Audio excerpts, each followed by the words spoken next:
theatrical makeup which hid the identity of a ci-devant noble marquise or count. Oh, Bibot had a keen sense of humour, and it was well worth hanging round that west barricade in order to see him catch an aristo in the very act of trying to flee from the vengeance of the people. Sometimes Bibot would let his prey actually out by the gates, allowing him to think for the space of 2 minutes at least that he really had escaped out of Paris, and might even manage to reach the coast of England in safety. But Bibot would let the unfortunate wretch walk about 10 meters toward the open country. Then he would send 2 men after him and bring him back, stripped of his disguise. Oh, that was extremely funny, for as often as not the fugitive would prove to be a woman, some proud marchioness, who looked terribly comical when she found herself in Bibot's clutches after all, and knew that a summary trial would await her the next day, and after that, the fond embrace of Madame la Guillotine. No wonder that on this fine afternoon in September the crowd round Bibot's gate was eager and excited. The lust of blood grows with its satisfaction. There is no satiety. The crowd had seen 100 noble heads fall beneath the guillotine today. It wanted to make sure that it would see another 100 fall on the morrow. Bibot was sitting on an overturned and empty cask close by the gate of the barricade.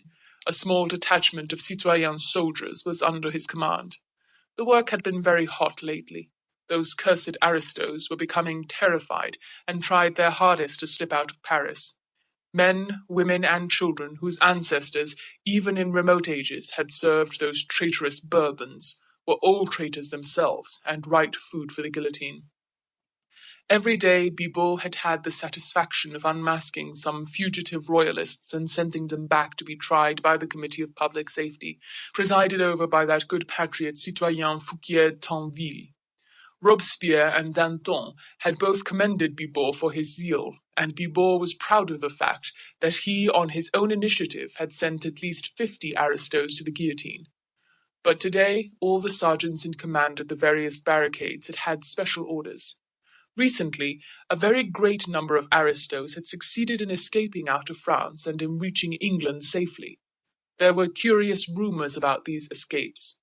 They had become very frequent and singularly daring. The people's minds were becoming strangely excited about it all. Sergeant Grospierre had been sent to the guillotine for allowing a whole family of aristos to slip out of the north gate under his very nose. It was asserted that these escapes were organized by a band of Englishmen, whose daring seemed to be unparalleled, and who, from sheer desire to meddle in what did not concern them, spent their spare time in snatching away lawful victims destined for Madame la Guillotine. These rumours soon grew in extravagance. There was no doubt that this band of meddlesome Englishmen did exist. Moreover, they seemed to be under the leadership of a man whose pluck and audacity were almost fabulous. Strange stories were afloat of how he and those aristos whom he rescued became suddenly invisible as they reached the barricades and escaped out of the gates by sheer supernatural agency. No one had seen these mysterious Englishmen. As for their leader, he was never spoken of, save with a superstitious shudder. Citoyen Fouquier-Tinville would in the course of the day receive a scrap of paper from some mysterious source. Sometimes he would find it in the pocket of his coat, at others it would be handed to him by someone in the crowd, whilst he was on his way to the sitting of the Committee of Public Safety.